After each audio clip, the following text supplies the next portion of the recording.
Olá pessoal, aqui é Guilherme Lopes da Editora Xbooks e nós estamos começando mais um XB Podcast e estamos na nossa terceira temporada. Sim, graças a Deus a gente conseguiu, fizemos a primeira que foi muito legal, primeira temporada bem cultural, falando sobre livros, trazendo pessoas, autores da Editora Xbooks. A segunda temporada trazendo histórias, já teve uma questão mais inspiracional na segunda temporada, e essa terceira temporada vai ser um mix com muitas pessoas legais, com autores da Xbooks, com empreendedores, com pessoas que têm algo de muito positivo e bom para nos passar.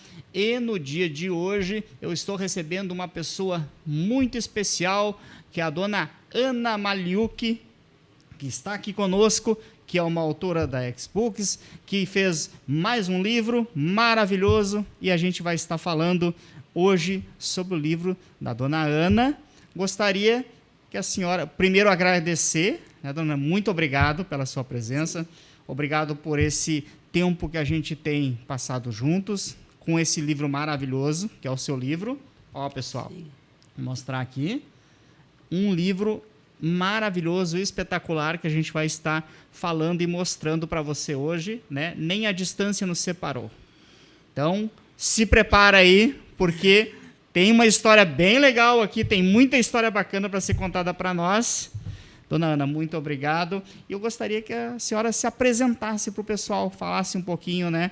Da onde que a senhora é, onde que a senhora mora, e depois a gente vai desenrolar uma conversa aí muito interessante sobre a sua vida e sobre não só o seu livro, né, os seus livros, que a senhora tem esse que é o novo, mas outros também. Uhum. Bom, o meu nome é Ana Maliuk.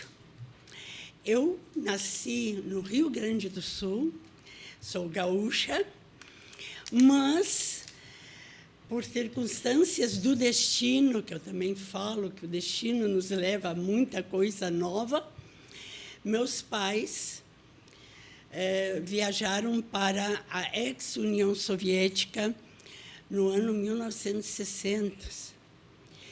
E nós vivemos lá um tempo. Mas por que o meu pai viajou para lá? Com a família, levou toda a família. Nós morávamos em Porto Alegre, na volta do Quirino, bem pertinho. Na volta do Quirino. Bem pertinho do Colégio Vicente Pallotti. Eu sou uma das primeiras alunas do Colégio Vicente Pallotti. E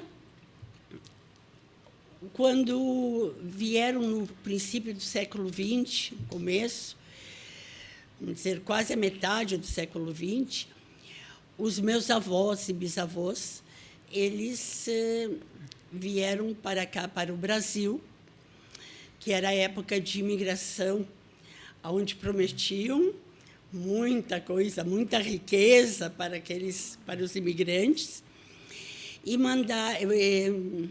direcionaram, a dizer que foi destinado para eles a parte da Campinas das Missões, Santa Rosa. Antigamente era o município Santa Rosa. Uhum. Agora já é município Campinas das Missões também. E lá foi que eu nasci, em 1946. Não morei muito tempo naquelas terras, mas, conforme eu escutei muitas histórias, né, do meu pai, da minha mãe, como era a vida lá, em Campinas das Missões. Eles, quando meus avós chegaram aqui, para o Brasil, eles eram pequenos ainda. E eles se criaram no Brasil, ficaram gaúchos, tomando chimarrão. Ao crescer, se conheceram, se casaram, minha mãe e meu pai, né? Mas sempre se reuniam todas as noites, as tardezinhas, noites não, vamos dizer as tardinhas, para conversar, para planejar o dia de amanhã, na roça, né? Uhum. E a minha avó Maria, ela sempre dizia para os filhos: um de vocês deverá voltar para a minha terra, para a minha Ucrânia.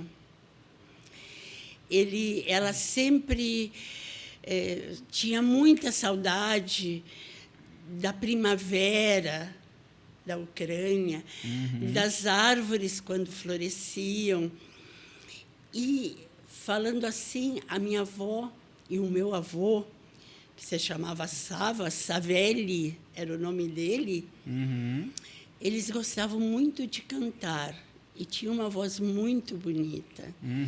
Conforme as histórias dos antigos que eu ouvi, eles diziam que quando a avó Maria e o vô Sava saíam para a roça, eles começavam a cantar canções ucranianas. E como era tudo vazio, a voz deles se expandia por todas as roças. E os que estavam trabalhando lá longe ouviam, também começavam a cantar. E se formava um coro, porque eram todos, quase todos, vindos da Ucrânia e conheciam as mesmas canções. Era uma colônia ali, aquela região se tornou uma colônia. Colônia, a colônia. Que interessante, que legal. Da parte PAC.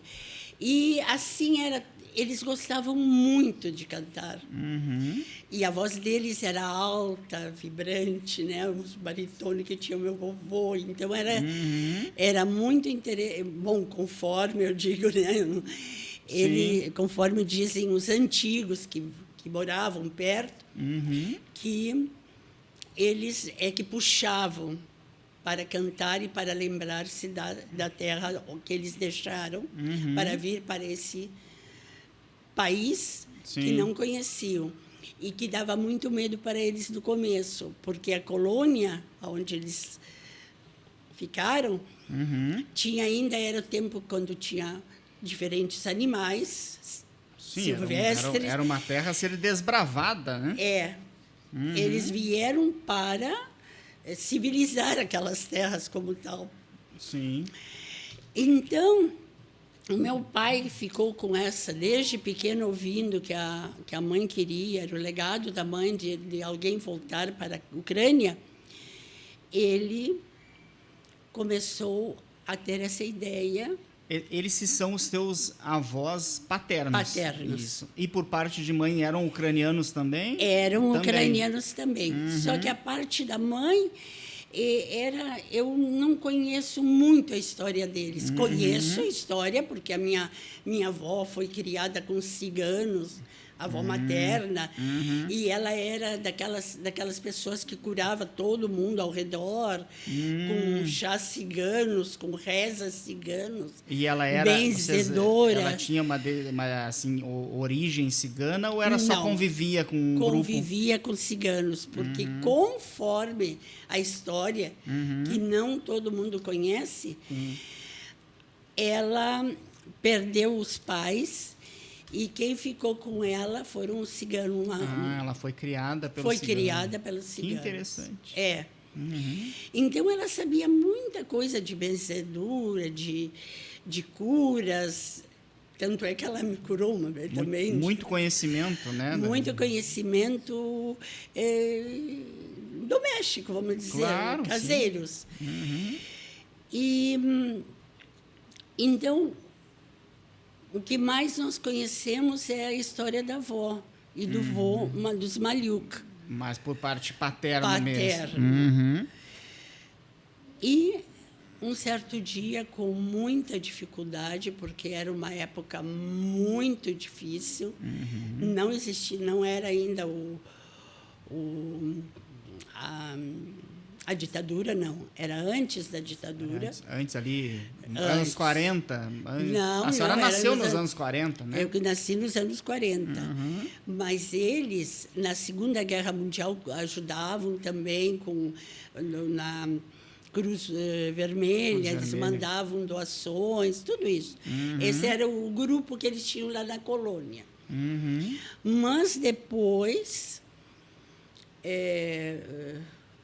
já nesses anos, no ano 60, o meu pai e a minha mãe receberam a autorização, e a família, né? Receberam a autorização de viajar para a União Soviética. Nos anos 60, isso já. A senhora já tinha... 14, ainda não tinha 14 anos, tinha 14 13 anos. E vocês moravam lá em Santa Rosa ou aqui em Porto Alegre nessa época? Porto Alegre, já na tinham volta mudado do para Guerino. Porto Alegre já? Sim, eu desde 5 anos morava em Porto Alegre. E aí abandonaram lá, saíram daquela região de campanha de Santa Rosa para viver em Porto Alegre, e seu pai foi trabalhar como operário, alguma coisa assim? Meu pai sempre foi um ótimo carpinteiro. Ah, ele era carpinteiro. Sempre, ele era carpinteiro. Sim. Nós tínhamos uma situação bastante boa, tínhamos nossa casa, era uma família que era muito unida, os irmãos sempre se reuniam. E, num bom dia, nós viajamos primeiro para o Uruguai, porque aqui não existia o consulado cubano, consulado soviético, nem até porque o Brasil apoiava os Estados Unidos na época, né? E não tinha relação, acho que com a União Soviética, provavelmente. Não tinha, era proibido falar disso. Então a gente foi para Montevidéu e lá com a ajuda de outros imigrantes também, ucranianos e russos, soviéticos, eles nos ajudaram a partir para a Rússia. Mas a ideia de vocês irem, do seu pai, né, de voltar para as origens, né, na União Soviética, foi porque era era um sonho mesmo, algo herdado ali da mãe, ou ele tinha um trabalho, tinha recebido alguma proposta, alguma coisa, ou era assim, não, eu vou voltar para a terra dos meus ancestrais. Isso. Foi para isso. Que coragem, né? Que coragem, né? Ele foi porque ele quis cumprir com o que a mãe pediu. Ele foi, mas além dele também foi um irmão mais novo e uma irmã mais velha também, que foi de maior idade. Mas foram em diferentes etapas. A irmã, o irmão mais novo foi conosco, na nossa família, nosso núcleo. E lá, quando chegamos, foi bem difícil. Isso eu descrevo no primeiro livro. No meu livro... Se a senhora quiser já falar dele... Sonhar e Andar. A senhora já pode falar que esse é o seu primeiro livro, que, inclusive, gente, tem uma versão em russo. Olha que coisa espetacular, né? A senhora pode mostrar para essa câmera aqui? Tá. Sonhar é andar. Por quê? Porque depois sonhar a senhora é mostra andar. Aqui o em russo. Para poder sonhar, para poder andar, você primeiro deve sonhar.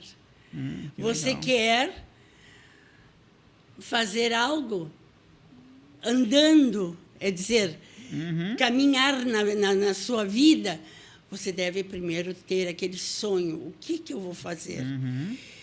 E por que sonhar é andar? Porque eu sempre sonhei voltar para o Brasil. Nesse livro a senhora fala dessa história de quando vocês foram para a União Soviética. Tudo. Aqui eu falo dessa história.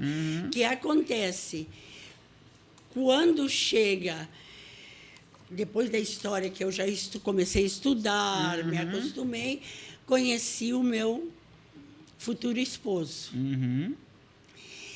Quando conheci o meu futuro esposo, eu falei nesse livro algo, mas falei enquanto ele estava lá, na União Soviética. Aí depois vem a continuação da história. A continuação de nossa vida. Lá em Cuba. Que aí depois a gente vai focar mais no livro novo, onde a senhora vai falar um pouquinho dele sobre a questão do que é o seu relacionamento, né, com o seu... que na época não era esposo ainda, né, e que depois acabaram casando, mas depois a senhora vai focar. Mas antes, então, da senhora ter conhecido o seu... aquele que se tornaria o seu Mário, né? O seu Mário que se tornaria o seu futuro esposo. Nesse livro Sonhar e Andar, que inclusive tem uma versão em russo, né? Que a senhora fez. A versão em russo. Essa versão em russo, em geral. A língua, o certo é a língua russa? É correto idioma falar isso? Russo, língua russa. Idioma esse é o correto falar. Pode ser idioma russo. ou na língua russa, língua que jamais quando a gente fala, mas aqui é o idioma. E na Ucrânia eles falavam, ou não sei se falam ainda, falam esse mesmo idioma ou tem um idioma específico? É um idioma específico. Ah, não, o ucraniano não fala, não é a língua de origem ucraniana não é o russo. Assim. Tudo é língua eslava. Ah. Vem, por exemplo, tem línguas romanas, línguas germânicas, língua eslava. Vem da mesma raiz, mas são diferentes. Vem da mesma raiz. É tipo, vamos dizer, o espanhol e o português, o italiano. Mas vocês se entendem, o russo e o ucraniano conseguem se entender? Tem semelhanças? Sim. Sim, é o mesmo, vamos dizer assim, o espanhol e o português.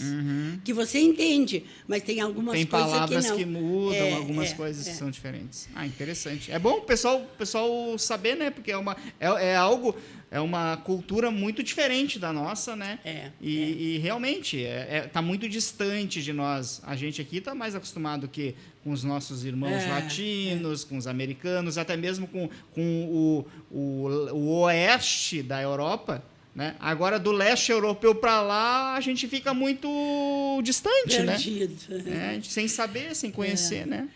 E quando eu fui de visita, para visitar as minhas irmãs, porque lá ficou a minha família.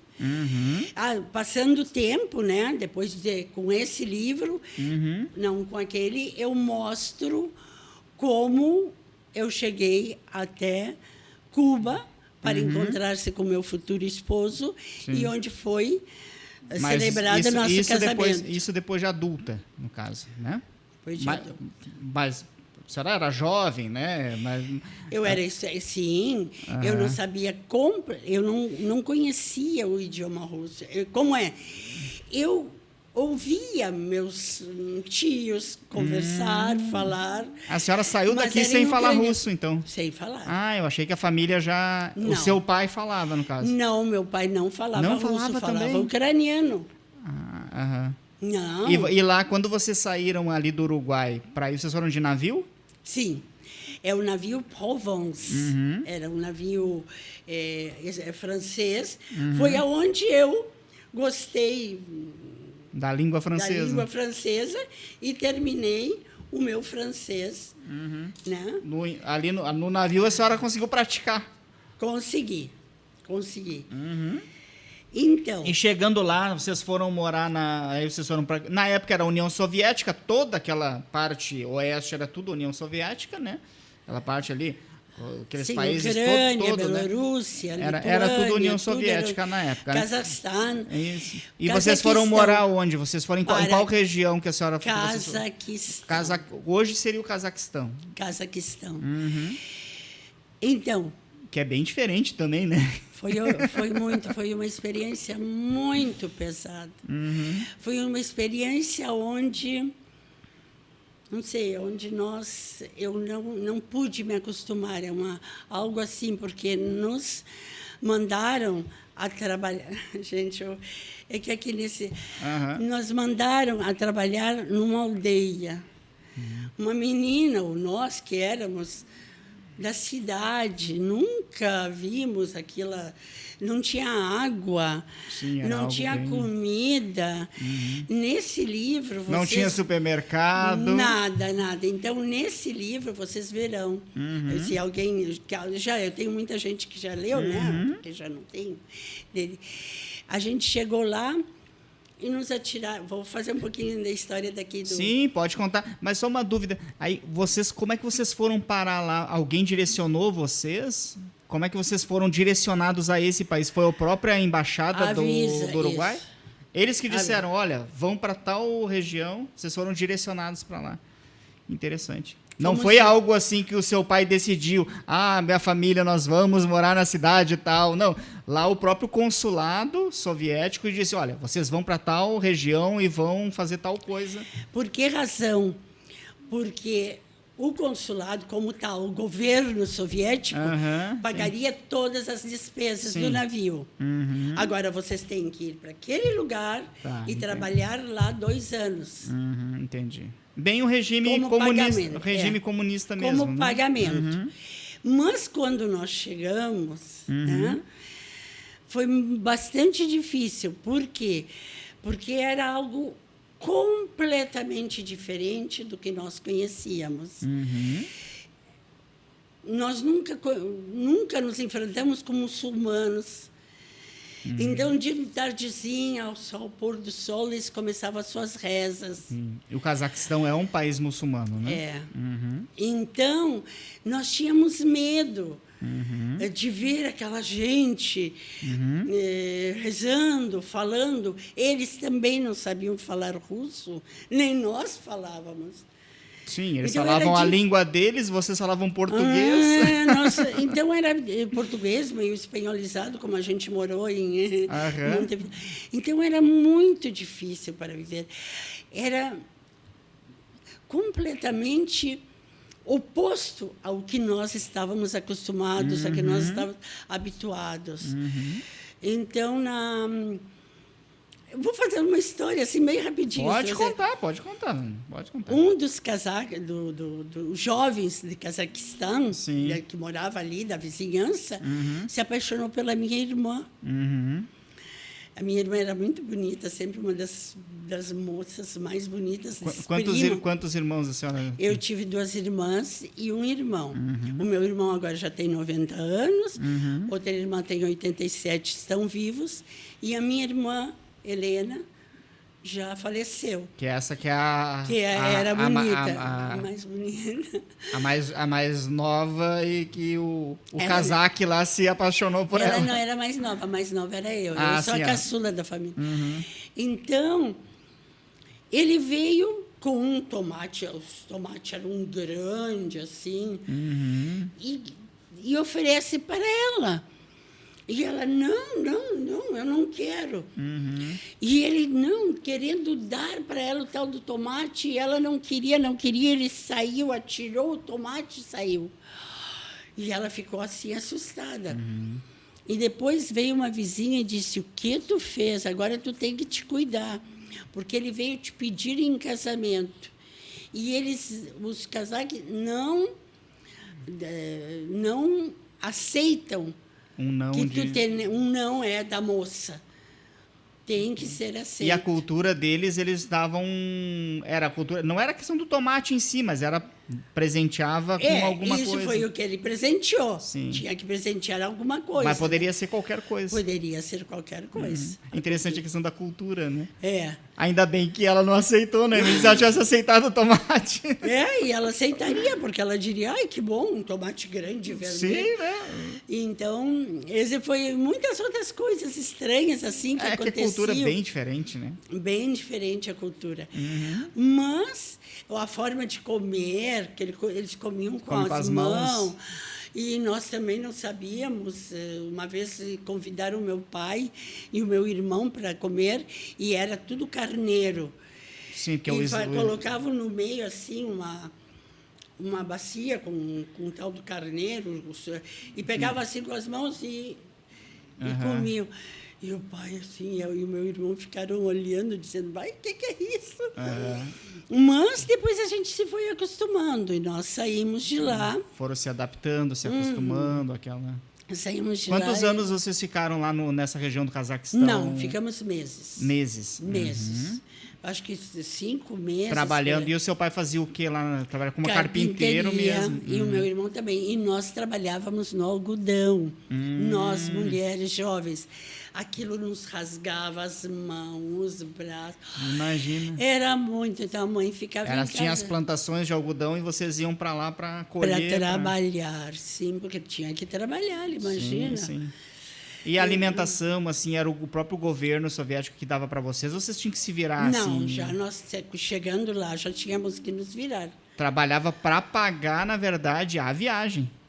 Não, nós não pagávamos nenhuma viagem. Nós trabalhávamos para comer. Ah, tá. O trabalho de vocês era para o sustento mesmo? Para o nosso sustento. E lá minha irmã conheceu a outra imigrante, a irmã mais velha. Conheceu um imigrante que veio da Argentina.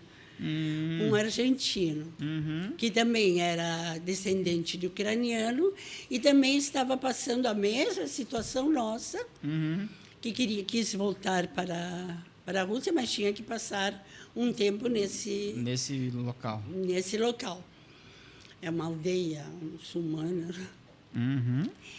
Então, se casaram eles lá mesmo. Aí a sua irmã conheceu esse argentino, descendente também de ucraniano.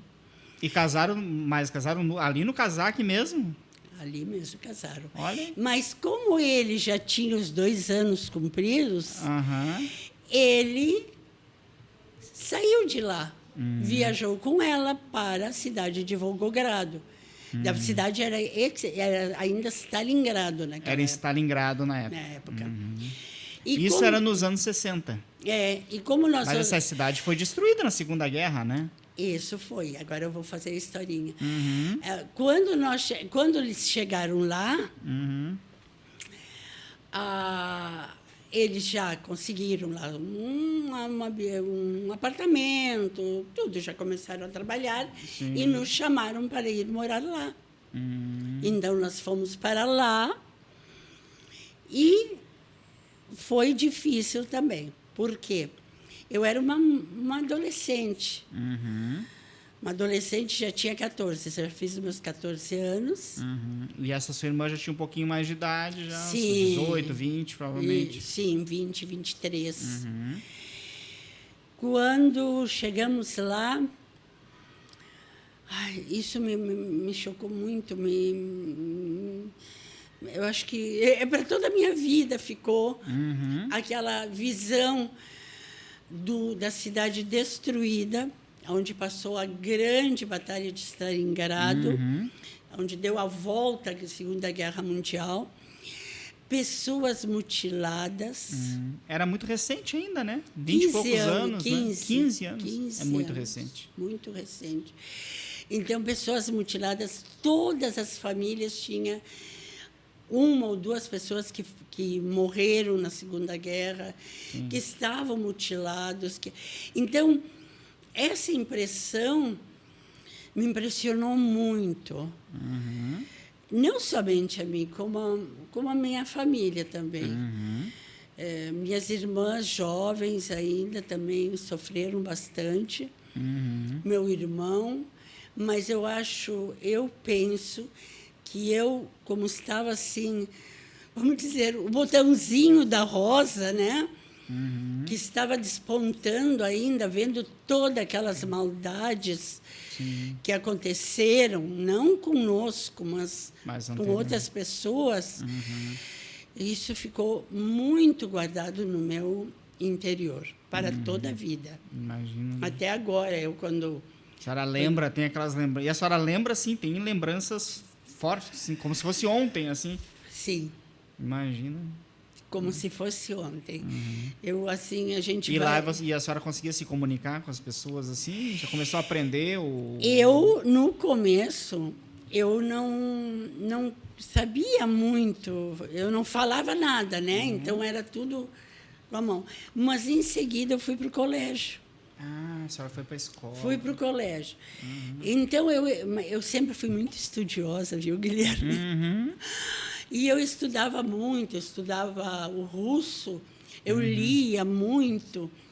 E tanto é que eu tive um professor de russo que, no final do ano, me colocava como exemplo. Que legal. Como exemplo de uma pessoa que não sabia o idioma e que, com esforço, com persistência, onde eu falo sempre da persistência, conseguiu. Hoje eu sou pós-graduada em língua russa. Olha aí, que legal. Então, é uma coisa que eu considero... E a senhora não nasceu, né? A senhora aprendeu depois de grande, né? Então, é possível aprender uma outra língua depois de mais velho, né? Desde que tenha perseverança, né? Persistência, né? Sim, a perseverança e a persistência, sim. Sim, como que não? Não é? Língua se pode aprender quando você quiser. Quando quiser, né? Mas viver essa língua, porque você pode estudar num curso, você sabe a língua, mas você deve viver a língua. O que significa viver? Viver neste país, pelo menos. É no dia a dia, né? O dia a dia. Conhecer a cultura desse país, não aquilo que escrevem, não aquilo que você lê. Viver, estar dentro dessa cultura. É a vida real, né? Estar dentro dessa vida real, sim. Isso é o que te faz sentir o caráter das pessoas. Que isso também foi bem difícil no começo para nós, porque tudo tem muito. Se alguém leu o livro de Maximo Gorki, que se chama A Mãe, nesse livro mostra a vida do trabalhador russo, a vida aquelas pessoas simples da Rússia, como eles viviam, e eles sempre foram pessoas que muito sofridas, muito sofridas, pisavam muito neles, né? E por essa razão, eu acho, vamos dizer que seria por essa razão, os russos gostavam, agora menos, de tomar muito a bebida alcoólica, em geral a vodka. Então, a senhora acredita que essa questão a vodka, que é mais famosa, não sei se... Mas é um pouco uma forma de amenizar um pouco. Tem a questão do frio, né? O pessoal fala muito do frio, mas talvez amenizar um pouco aquele sofrimento. Né? Para mim, eu vou com o que falou Maximo Gorki. Era o sofrimento que eles tinham, eles abafavam tomando e bebendo, porque é uma coisa já secular, vamos dizer. Sim. Não vamos dizer que isso, não, depois da guerra. Não, depois da guerra se fortificou mais. Sim. Fortificou já mais. desde antes. Antes, quando outras revoluções que eles tiveram, os feudales, os tsares. Até mesmo na época do Império também. Sim, a história da Rússia é uma história muito triste. E isso se reflete, essa história se reflete nas canções deles. Você escuta uma canção russa, se você deve entender. Claro, o que não sabe o russo não entende o que eles estão falando. Mas todas as canções antigas, agora não falo de agora, as canções antigas as canções, falam do sofrimento que eles tinham, né? Como eles viviam antes, e falam muito do amor. Muito sobre o amor. Os russos são muito amorosos, assim, eles se apaixonam. E sobre isso foi o que se escreveu, que eu coloquei também, sobre o amor no meu... No livro... No seu livro mais recente, no caso. No meu livro mais recente. Mas, antes disso... Antes de chegarmos aqui na sua história do livro Nem a Distância, aí a senhora estava lá em Stalingrado, morando ali na sua adolescência, e a senhora ficou quantos anos, assim, até que idade que a senhora ficou ali junto com a sua irmã, seus pais, com a família ali em Stalingrado? 15 anos eu fiquei ali com eles. Até qual idade que a senhora ficou? Até os 30? Não, até os 28. 29. Então, a senhora ficou um período longo ali. E nesse período que a senhora estava, né, em Stalingrado, né, da sua adolescência até a sua vida adulta, e a senhora chegou no momento pós-guerra, né? 15 anos é pouco tempo, uma cidade que foi sitiada, que foi destruída pelos nazistas e tal. Ali nesse período as coisas melhoraram, assim? Eles conseguiram reconstruir um pouco da cidade, a própria economia, né? Porque tudo sofre, né? Desculpe, foi 13 anos eu morei lá. Em 73 eu saí. Então a senhora ficou 13 anos em Stalingrado morando. É bastante tempo, né? Bastante tempo. Deu para aprender bem a língua, deu para ficar... Não, 73, 75. Ai, não, será 15 anos? Sim, 15 anos. Não, deu para aprender. Quando o tempo foi passando, e a gente foi adaptando-se.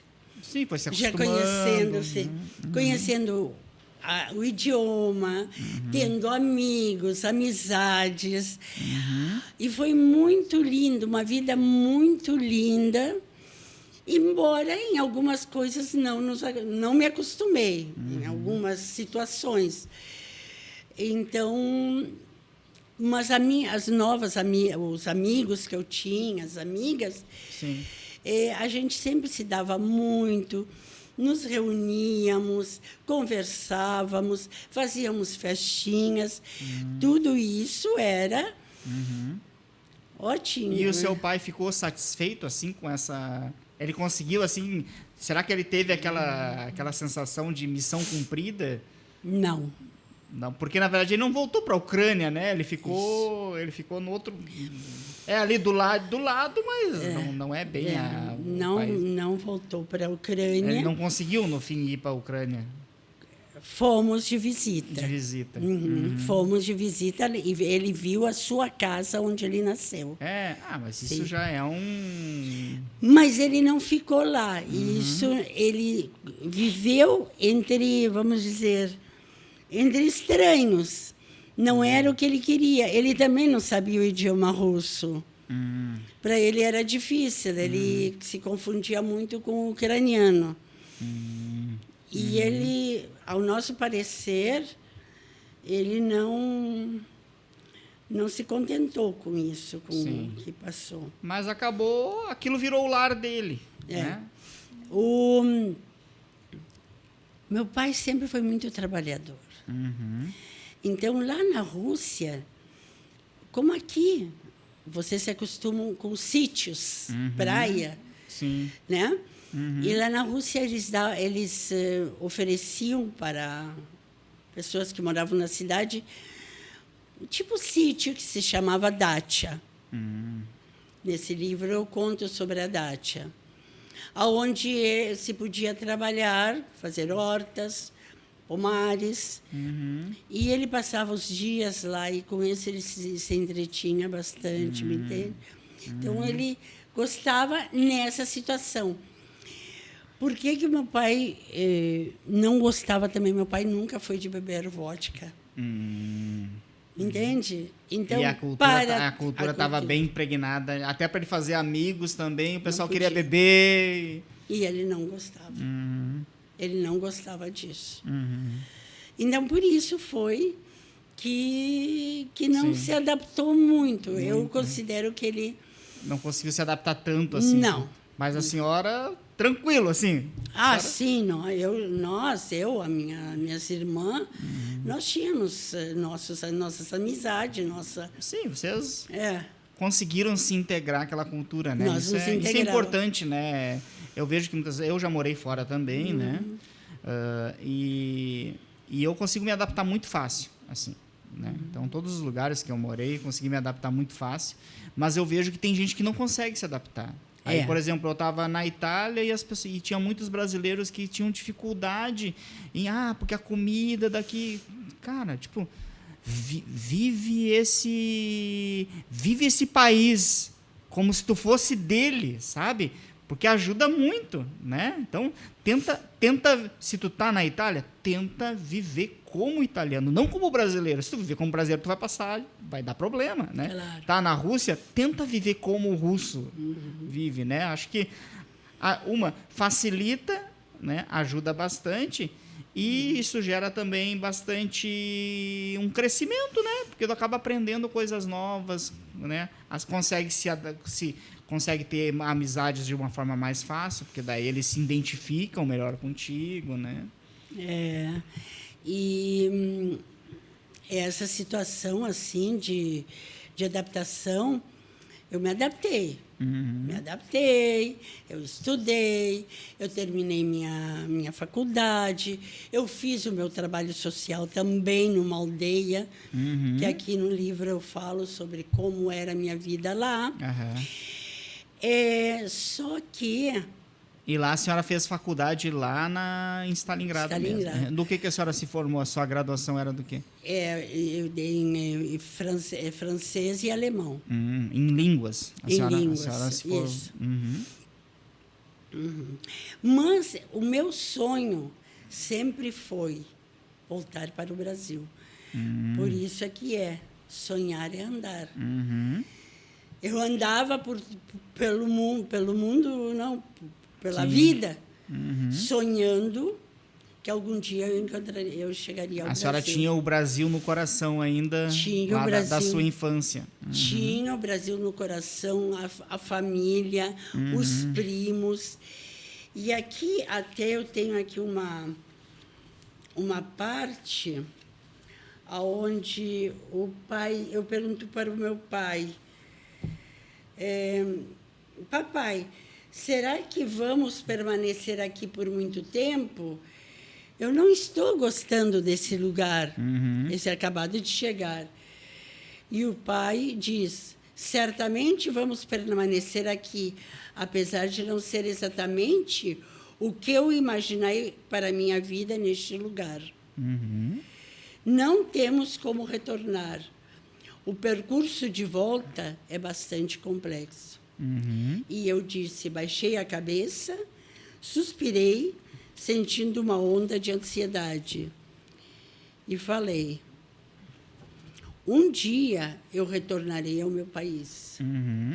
Sussurrei, levantando-me do sofá, onde meu pai, imerso nas grandes páginas do jornal matutino, se atualizava sobre as novidades do país e do mundo. Esse pedacinho aqui. a senhora fala, então, a senhora leu um trechinho, o iniciozinho do livro Nem a Distância Nos Separou, né? Esse. Gente, o livro Nem a Distância Nos Separou é o último, mais novo livro da dona Ana Maliuc. Esse livro saiu agora, recentemente, né? Nós vamos falar daqui a pouco aonde você pode encontrar. Esse livro está à venda, né? Esse livro foi publicado com recurso da Lei Aldir Blanc, né? Aqui do município de Cachoeirinha. Né? A dona Ana foi contemplada por esse edital, né? E a editora X-Books ajudou ela, né? A capa maravilhosa foi feita pela neta dela, que é a Angie Poggi, né? Que uma menina muito talentosa que fez essa capa linda. Então, gente, é um livro que realmente maravilhoso, que você tem que adquirir. Se você está gostando dessa história, que a gente não tem como contar tudo, mas se você está gostando dessa história, que agora a gente vai entrar aqui na história do livro, que é onde a senhora conheceu, né, o Mário e tal. A senhora contou um pouco da sua infância, adolescência, que está no outro livro. Né? Agora, nesse livro, Nem a Distância Nos Separou, a dona Ana fala sobre a questão do relacionamento dela, né, da ida para Cuba. Eu gostaria que a senhora falasse um pouquinho sobre isso. Como é que a senhora saiu de Stalingrado, conheceu o Mário e foi parar em Cuba? Conta um pouquinho para nós dessa história. Guilherme, eu posso te dizer, nós não falamos que esse livro foi... O livro Sonhar e Andar foi traduzido à língua russa. Sim. Que eu traduzi e levei para a Rússia quando eu estava... Quando fui de visita em 1915. A minha irmã, naquela época, estava muito doente e eu consegui levar esse livro para ela. E saindo eu com a minha prima, nós fomos, saindo da Rússia, chegando aqui no 30 de julho, 1º de agosto, nos ligaram que a minha irmã tinha falecido. Mas eu consegui levar o livro... ver ela e ainda entregar uma cópia do seu livro. Que legal. Então, na verdade, o o trabalho da dona Ana já é além das fronteiras, né? Então, a senhora conseguiu, além de publicar um livro em português, conseguiu fazer uma versão em russo e ainda conseguiu levar esse livro lá para a Rússia, né? E entregar para as pessoas lá. Entreguei para minha irmã e num museu da Grande Batalha de Stalingrado, que tem lá. Me encontrei com um veterano da Grande Guerra Pátria, da Batalha de Stalingrado. Conheci ele e era um senhor já de mais de 90 anos, e dei de presente o livro em russo. Que legal. É. Então, a sua história acabou alcançando muitas pessoas, né? Sim. Além das fronteiras do Brasil, né? É. E isso é muito bom, isso é muito gratificante, né? Para quem escreve, é saber que, de alguma forma, alguém está lendo. Sim. Né? Porque ninguém escreve para ficar para si mesmo, né? A gente, claro. Que a gente que escreve, a gente quer que, de alguma forma, alguém leia. Claro. Mas conta para nós, sobre Ana, a sua pergunta, Guilherme. conta para nós como é que a senhora saiu de Stalingrado e foi parar em Cuba. Pois é. Sendo estudante, eu era uma pessoa, eu sempre fui muito ativa. Mesmo não sabendo falar muito bem com sotaque, até agora eu tenho sotaque, mas tudo bem. Com sotaque, eu sempre fui muito ativa e gostava de fazer reuniões assim festivas. E na nossa faculdade também faziam festas quando eram datas comemorativas. E 7 de novembro era uma data comemorativa da Grande Revolução de Outubro, quando houve a Revolução com Vladimir Ilyich Lenin, de 1917. Então, sempre se faziam festas nessa época, né? Um pouquinho antes que era mais ou menos, um pouquinho antes em outubro, mais ou menos, eu era um dia muito frio, neve, geada, e era um domingo. E eu decidi ir visitar a minha irmã, que morava no outro lado da cidade. E peguei um bonde, naquela época era um bonde, né? Estava cheio esse bonde, porque tinha uma feira como brick, que todo mundo levava alguma coisa para vender, né? E nisso, no ônibus, no bonde, ouço uma voz masculina falando espanhol. E como eu sabia o espanhol, ele estava se protestando, que tinha muita gente. E eu digo, tipo assim, sabe, o caráter cubano que tudo tem. E eu olhei para ele e digo, senhor, o bonde está cheio, porque nós temos aqui uma feira, um brick, e por isso muita gente vai nos domingos para esse brick. Por isso está cheio, o senhor deve entender. Ele me ficou olhando. E, na outra parada, assim, mais ou menos 2 ou 3 paradas depois, eu tinha que descer, mas ouço que alguém me está chamando. Virei assim para trás e vi que era ele com um amigo. Então, nos apresentamos, né? A senhora falou em espanhol com ele ali. Espanhol. E convidei para a festinha nossa, para a festa do 7 de novembro. Então, ele foi lá com um amigo, foi na festinha. 1º de fevereiro é meu aniversário. Depois disso, a gente se encontrava. Ele sempre ia lá na faculdade, me esperava. Nós passeávamos. Esse já é o Mário, ou é o Mário, amigo? o Mário. O Mário, o que estava reclamando O reclamante. Então a senhora conheceu o Mário reclamando Reclamando, dentro do bonde. Reclamando. Daí, ele sempre ia, todas as tardes, quando eu saía da faculdade, estava lá no banco da pracinha me esperando. Bom, eu como sempre gostava de ser guia turística, sempre gostei. Trabalhava com os franceses também. Levava ele por diferentes lugares para ver isso, ver o outro, contava a história. Bom, e ele estava lá turismo ou ele estava estudando lá? Ele estava de estágio, estagiário. Fazendo estágio. E já se aproximava o dia 1º de fevereiro e nós íamos fazer uma festinha na minha casa. Minhas colegas, né, colegas que eu tinha da faculdade. Então, convidei também ele e o amigo. E eles foram, passamos, cantamos em português, em espanhol, em russo, em tudo. Brincamos, rimos. Foi uma festa muito linda. E, a partir daí, ficamos noivos, de verdade. Noivos, como dizer, namorados. Começaram a se conhecer, começaram a namorar. Começamos então a senhora conheceu o Mário lá em Stalingrado mesmo. Em Stalingrado. E aí depois ele voltou para Cuba. Depois, já no verão, chegou o verão. No inverno a gente passeou bastante, tudo. Sim. Quando chegou o verão, ele já tinha que voltar e voltou. Voltou.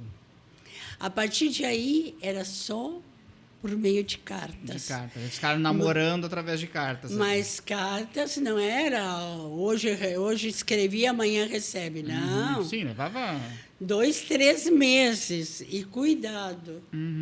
Demorava muito, mas terminei a faculdade. O Mário fazendo, porque tinha que fazer diferentes trâmites para que pudesse uma estrangeira ir morar em Cuba. Aí a senhora já estava... A senhora terminou a faculdade, conheceu ele lá, a senhora estava começando terminou a faculdade e pensou, bom, vou para Cuba. A senhora decidiu, vou embora daqui e vou para Cuba. E a sua ideia já era de chegar lá para casar com ele ou não? A senhora estava pensando em assim, quero morar num lugar diferente, não estou mais querendo ficar aqui. Já era para ficar com ele. Para ficar com ele. Dependendo das cartas, como nós tínhamos, era para ficar. Me pediu um casamento, tudo isso. Que história. Gente, essa história tá aqui, ó. A gente não vai conseguir contar tudo aqui, né? O nosso horário já tá quase acabando. Mas, gente, daqui um pouco a gente vai falar onde é que tem um livro para vender. Adquira o livro da Dona Ana, porque olha que história incrível, né? Nossa, é muito, muito legal. Tem as cartas aqui. Tem no algumas. livro tem algumas cartas, gente. Foram 350 cartas. Cartas em alguns... Até eu coloco ali no livro, né? Sobre cartas de amor, da nossa vida, como foi. Teve até problemas de ciúmes. Sim. Normal, né, dona? Dele, então, mas depois tudo se acalmava. Mas eu mostro ali como é a vida dele lá em Cuba, a minha vida aqui, porque eu tive 2 anos trabalhando também numa aldeia com os alunos, dando aulas de alemão. Mas com muita persistência, nos colocavam diferentes obstáculos para não nos darmos o visto. Para mim. Sim. Porque Cuba dizia, uma moça na União Soviética brasileira querendo ir para Cuba. Mas os seus documentos eram soviéticos, né? O meu era, mas eu tinha meus documentos também brasileiros. Do Brasil, né? Era muita misturança, né? Muita Nasceu do Brasil, foi morar na mistura. União Soviética, depois quis morar em Cuba. Então, para eles era um pouquinho, era acabado de ter a Revolução Cubana também. Sim, era cheio de precaução para Eles evitar eram um muito espião, precavidos, nada, né? Mas no final da conta, a persistência, como eu sempre digo, aquela vontade de conseguir o teu objetivo na vida, venceu. O amor venceu no fim, né? E não somente isso, como o amor. O amor sempre está nos nossos corações. Se é um amor verdadeiro, nunca morre.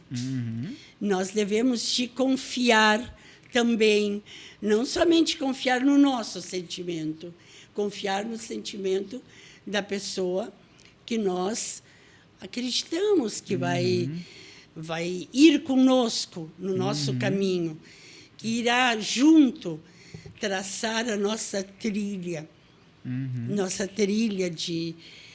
da vida, né? Sim.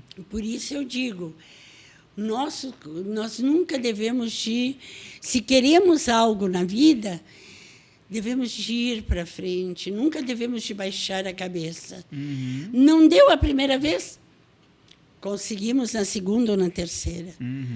Sempre fiéis aos nossos sentimentos, à nossa força de vontade e aquilo a que nós nos proponhamos, né? O que nós queremos. É isso que é a nossa vida. Por isso, nós vamos sempre para frente, nunca olhando para trás.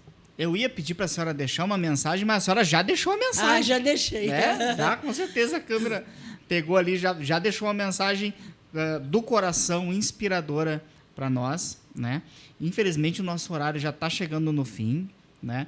Mas é muito bom, eu fico muito feliz em poder conhecer um pouquinho mais da sua história, e eu tenho certeza que outras pessoas, que as pessoas que vão assistir o nosso podcast vão gostar muito, e que essas pessoas vão se interessar em saber mais e mais dessa história.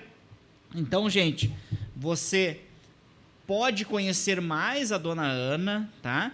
Adquirindo o livro dela. Esse livro está na Livraria Santos, do Shopping do Vale, e de Cachoeirinha, e também o livro está à venda na Livraria Clipe, lá no centro de Cachoeirinha. A Livraria Clipe também tem o livro da Dona Ana para vender. Chega lá e diz: eu quero o livro da Dona Ana Maliuc, é esse livro azul, lindo, inconfundível.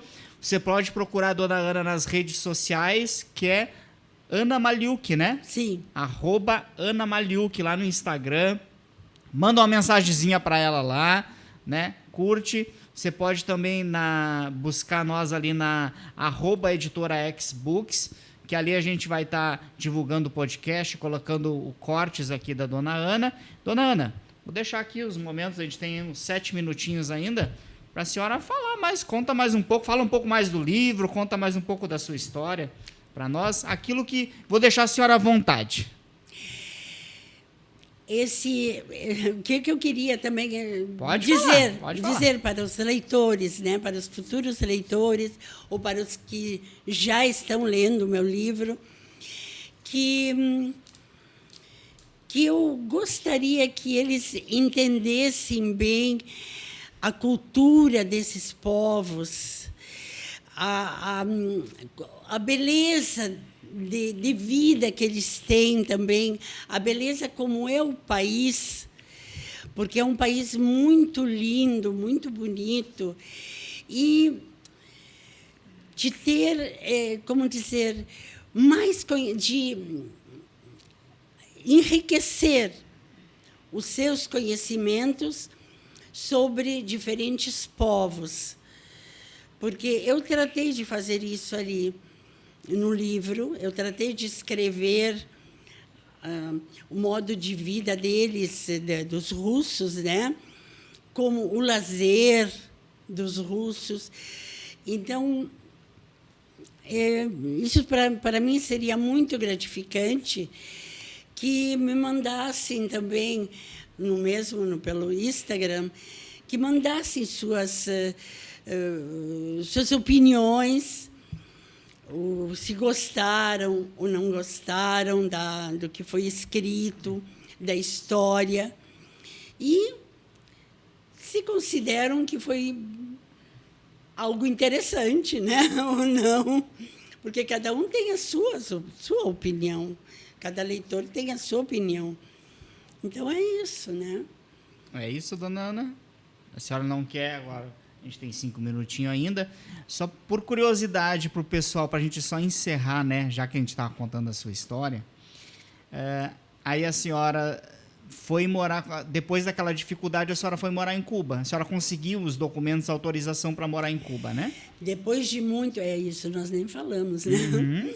Depois de muito trâmites que fizemos, Sim. e o mais que fez o Mário, né? Uhum. Em Cuba, conseguimos. Uhum. E em maio de 75, eu cheguei a Cuba, desembarquei, né, no aeroporto de Cuba. De avião? De avião. Aí já era avião, não era avião. navio mais. Era avião. E era avião soviético. Uhum. E dia 25 de agosto se realizou o nosso casamento. Nós já tínhamos... O Mário... No livro eu escrevo sobre as brigadas voluntárias que construíam apartamentos, edifícios de apartamentos, para os trabalhadores da empresa onde trabalhava Mário. Então, quando eu cheguei, já tínhamos um apartamento para nós, nosso apartamento. Então, nós não tivemos problema nesse sentido. Depois disso, eu também ajudava, conseguíamos construindo, e eu também me incorporei, Sim. construindo apartamentos para os nossos colegas, porque eu comecei a trabalhar na empresa do Mário como tradutor e intérprete. Ali mesmo, na mesma empresa. Então, eu já fazia parte no sindicato desta empresa, né? E nós, conjuntamente com outros colegas, fazíamos esse trabalho para poder alegrar outros corações que necessitavam de vivendas, né? Então, é isso. Aí tivemos 2 filhas maravilhosas, as quais, e vou dizer assim, nós somos uma família bem misturada. Uma das minhas filhas, a maior, é casada com um italiano e mora na Itália. A minha filha, a menor, é casada com um peruano, o qual vai morar em Barcelona, na Espanha. Eles moraram um tempo em Barcelona, agora vão para a Espanha. E tenho 3 netos. Quer dizer que nossa família é misturada, nós somos cidadãos do mundo. A sua família é multicultural. Multicultural. Né? E nós... isso é muito rico, né? E nós, assim, para nós não tem aquilo, eu gosto mais disso. Não. Para mim, tanto o italiano, como o russo, como o peruano, como o cubano, para mim, todos são maravilhosos, têm uma cultura maravilhosa, canções maravilhosas e países que também são maravilhosos. Que são maravilhosos também. Também. Então... E Brasil. Brasil, melhor ainda. E o Brasil está no meio de tudo isso, né? É. Só que a gente muitas vezes está aqui, né? Para finalizar, a gente está aqui e a gente reclama muitas vezes, mas quando a gente vai morar fora, a gente sente falta do nosso país, que tem muita coisa... Tem muita coisa... Tem muito problema? Tem, mas tem muita coisa boa. Porque nos outros países também tem problema, né? Tem. Todos os países têm problema. Muita gente diz, como é em Cuba, é muito ruim. Quando eu morei lá, normal, uma vida normal, todo mundo contente, todo mundo... Agora, a situação está bastante difícil. Mas eles não perdem o seu ânimo. Tanto eles se divertem, como têm filhos, têm famílias, Tem que viver, né? Todos vivem. O negócio é igual não que desistir, tem que lugar. enfrentar as O dificuldades. principal né? é a adaptação. Adaptação, exatamente. Dona Ana, muito obrigado. Foi um prazer enorme estar com você. A gente vai estar encerrando agora. A gente já está chegando aí nos últimos segundos. Gente, um prazer estar com vocês aqui. Muito obrigado, né? Não deixa de compartilhar, de curtir esse vídeo, né? De você compartilhar com seus amigos. Não deixe de conhecer a Dona Ana, seu trabalho, seus livros, né? Entre em contato com a gente, né? Vai estar lá nas redes sociais, Livraria Santos do Shopping do Vale e na Livraria Clipe de Cachoeirinha está disponível para venda. E até uma próxima. Um grande abraço a todos. Até mais.